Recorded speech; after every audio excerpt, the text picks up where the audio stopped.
ভিডিওটা খুবই গুরুত্বপূর্ণ হতে যাচ্ছে, আশা করি আপনারা প্রথম থেকে শেষ পর্যন্ত শুনবেন। তো এখানে একটা খবর কিন্তু প্রচার হয়ে গেছে, সেটা কি? চীনের জ্বালানি লাইফলাইন নিয়ে জয়শঙ্করের সতর্কবার্তা, মালাক্কা প্রণালীতে ভারতের নজরদারি। খুবই গুরুত্বপূর্ণ একটা বিষয়।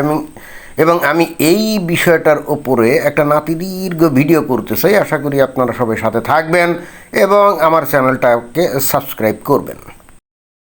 বাংলাদেশের কিছু লোকজন, তার মধ্যে সরকারের লোকজনও আছে, আর রাজনৈতিক বিভিন্ন দলের নেতারা তো আছেই। তারা কিন্তু এই যে বর্তমানে এই যে চায়নার সাথে বাংলাদেশের যে সম্পর্ক, এইগুলা নিয়ে কিন্তু খুবই উচ্ছ্বসিত। অনেকে তো এরকম বলে যে পাকিস্তান এবং চায়নার সাথে সামরিক চুক্তি করে ভারতকে দমন খালি করতেই হবে তাই না, বিশেষ করে যে সেভেন সিস্টার্স অঞ্চল স্বাধীন করে দিতে হবে, এদিকে ভারতের পশ্চিমবঙ্গ টঙ্গ ইত্যাদি স্বাধীন করে দিতে হবে। এরা যে কতটা মূর্খের স্বর্গে বাস করছে এরা নিজেরাও তা জানে বলে আমার কাছে মনে হয় না। অন্তত ভূ রাজনীতি সম্পর্কে তাদের জ্ঞান যে খুব বেশি তা আমার কাছে মনে হয় না।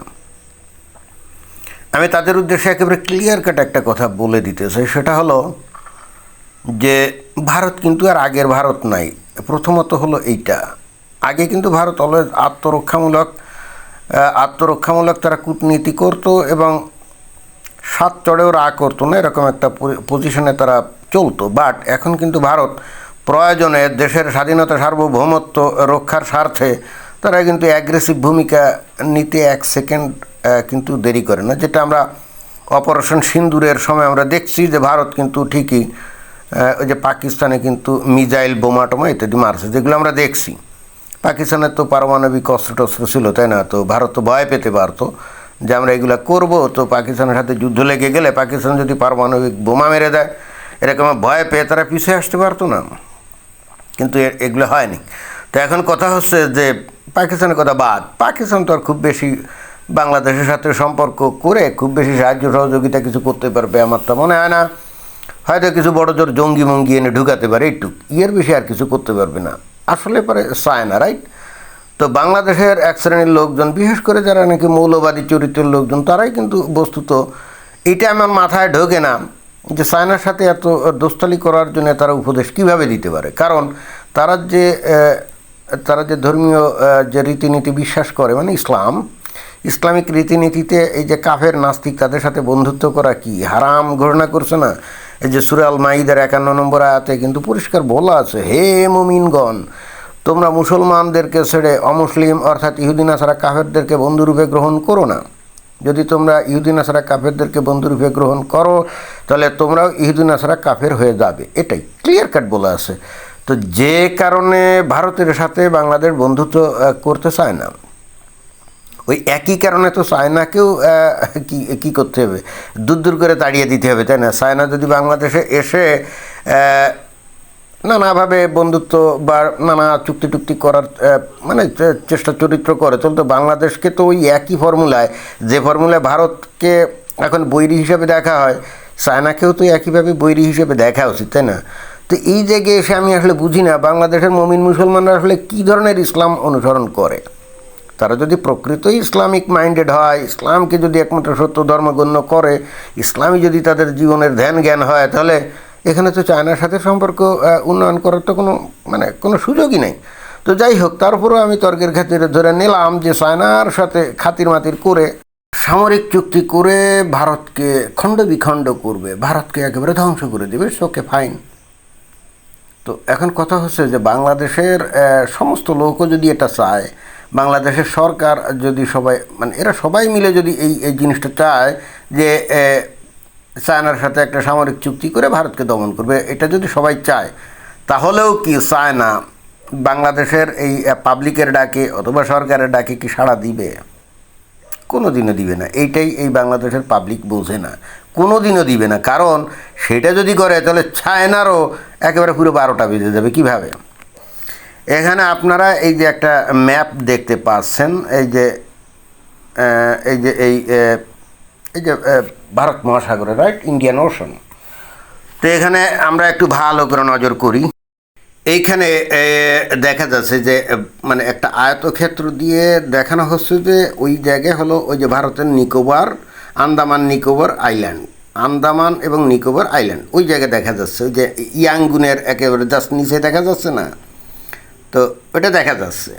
এবং এই জায়গায় এই ভারত কিন্তু বিরাট একটা নৌঘাঁটি তৈরি করছে। আগে একটু ছোটোখাটো মতো ছিল, কিন্তু রিসেন্ট কয়েক বছর ধরে এখানে বিশেষ করে নিকোবর আইল্যান্ডটা পুরাটাই, ওখানে কিন্তু জনবসতি নাই, জনবসতি হলেও শুধুমাত্র আন্দামান দ্বীপ যেটা, আর নিকোবর বলে একটা আইল্যান্ড আছে যেটা কমপ্লিটলি ভারতীয় নৌবাহিনীর দখলে, এবং সেখানে তারা বিশাল আকার একটা নৌবহর গড়ে তুলছে। এইটা আমরা দেখলাম। এইবার আমরা দেখি যে মালাক্কা প্রণালীটা কোন জায়গায়, যেটা নাকি ওই যে জয়শঙ্কর বলছে আর কি, তাই না? দেখি আমরা মালাক্কা প্রণালীটা কোথায়। এই যে মালাক্কা প্রণালী কিন্তু এখানে যে দেখা যাচ্ছে, এইটা হলো সে ইন্দোনেশিয়া এবং ওইদিকে মালয়েশিয়ার এই যে মাঝামাঝি অঞ্চল দিয়ে যে অঞ্চলটা চলে গেছে, এটাই কিন্তু ওই পাশটা কিন্তু ইয়ে মালয়েশিয়া, আর এই জায়গাটা হলো কি এই এই যে সরু যে জলপথ, এটাই কিন্তু মালাক্কা প্রণালী। এবং আমি যে দেখিয়ে দিয়েছি মালাক্কা স্ট্রেইট, রাইট?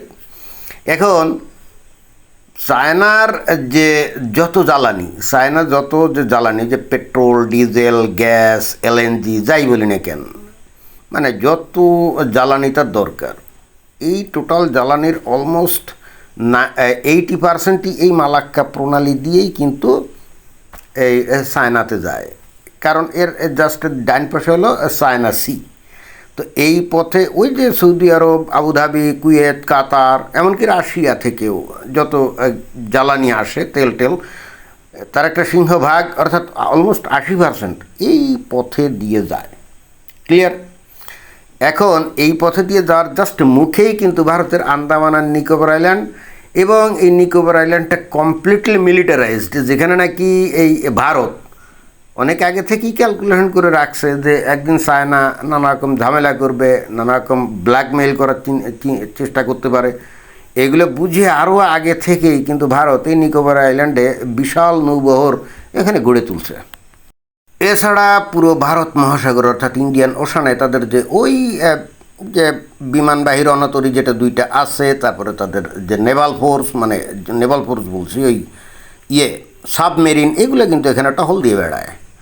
সুতরাং বাংলাদেশ নিয়ে যদি বেশি ফাজলামি করার চিন্তাভাবনা করে এই যে চায়না, তাহলে ভারত কিন্তু 1 সেকেন্ডও দেরি করবে না, সাথে সাথে ব্লকেট তৈরি করবে। কোথায়?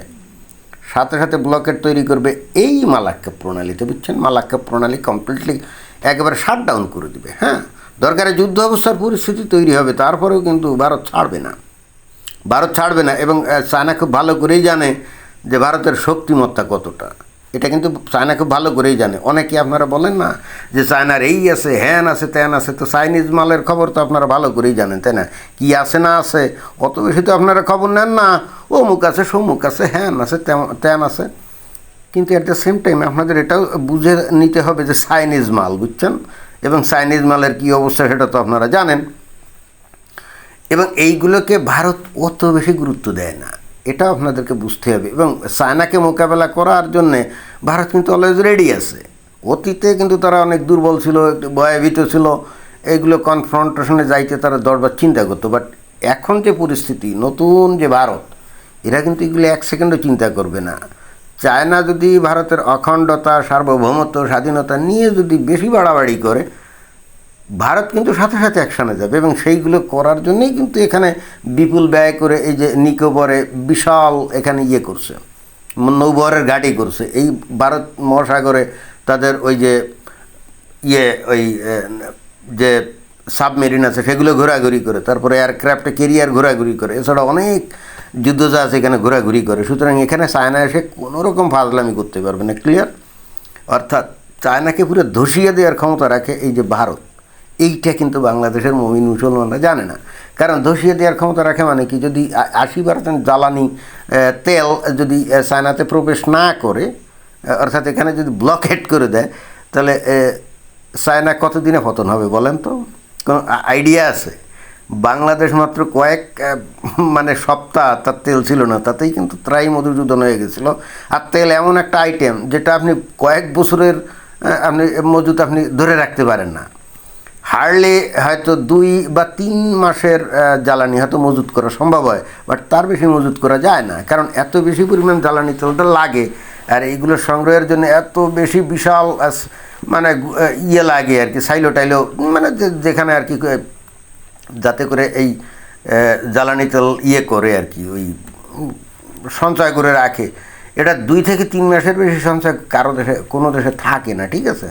এবং এর বেশি কোনো অবকাঠামোও নাই রাখার। এবার বুঝতে পারছেন আশা করি।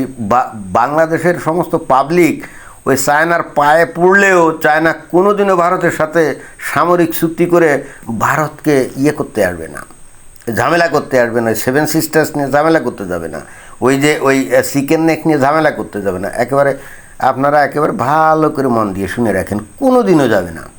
কারণ চায়নাকে জবাব দেওয়ার ক্ষমতা কিন্তু ভারতের আছে। ভারতের বিভিন্ন ধরনের মিসাইল যেগুলা খুব ইজিলি ওদের ওই যে রাজধানী বেইজিংয়ে গিয়ে হামলা চালাতে পারে, ক্লিয়ার? অতএব চায়নাকে কিন্তু ভারত ভয় পায় না। তবে হ্যাঁ, চায়নার থেকে অর্থনৈতিকভাবে ভারত এখনও অনেকটা পিছিয়ে আছে, কিন্তু সামরিক শক্তিতে পিছিয়ে নাই খুব বেশি, সেটাও বুঝতে হবে। তবে বাংলাদেশের মুমিন মুসলমানরা যেহেতু যুক্তি অথবা বাস্তবতার ভিত্তিতে চিন্তা করে না, চিন্তা করে আবেগ দিয়ে, তাই না? এবং বাংলাদেশের মানুষের এটাই মানে বড় সমস্যা। এবং তারা যদি ধর্মীয়ভাবেও চিন্তা করে, তাহলে তারা চায়নার সাথে কীভাবে দোস্তালি করতে পারে? ধর্মীয়ভাবেও তো তারা করতে পারে না, যেহেতু তারা ভয়ঙ্কর ধার্মিক। তো চায়নার সাথে এত দোস্তালি করলে কি তারা কি জাহান্নামে যাবে না জান্নাতে যাবে বলেন?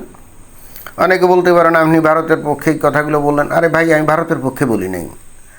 আপনাদের যেহেতু আমার কথা হয়তো পছন্দ হলো না, কারণ আপনারা তো আকাশ কুসুম জাতীয় কথাবার্তা বলেন, আর আমি তো বাস্তবে চলি, আমি যুক্তির উপরে চলি। হ্যাঁ, তো আমি বাস্তবে ভূ রাজনৈতিক প্রেক্ষিতে আমার যেটা নজরে পড়লো, আমি সেটাই আপনাদেরকে বললাম। এখন আপনাদের তো সেটা পছন্দ হলো না, কারণ আপনারা তো কাল্পনিক কথাবার্তা পছন্দ করেন। আমি তো ভাই কাল্পনিক কথা বলতে আমি পছন্দ করি না। তো কী করা যাবে বলেন? ধন্যবাদ।